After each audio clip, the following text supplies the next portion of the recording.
When your foundation settles, it's usually because the soil underneath can no longer support the weight of your home. This happens most commonly when foundation soil shrinks as it dries out. It can also happen when foundation soil softens as it becomes saturated with water or washes out completely. Additionally, weak native soil or poorly compacted fill soils can compress under the weight of your home. So, to permanently stabilize your home, we need to extend the foundation to bedrock or competent load-bearing soil. Now, the best way to do this is to install steel piers by advancing them through the problem layers of soil until they reach this load-bearing material. The steel push or helical piers are then connected to your home via high-strength steel brackets.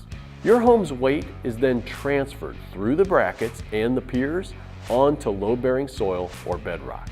Now, stabilized, your home can even be lifted back towards its original position in most cases. It's a big job to be sure, but we do this every day. And it's the best way to permanently stabilize your home, so you can sleep soundly again, knowing your home and everything in it are sitting on solid ground.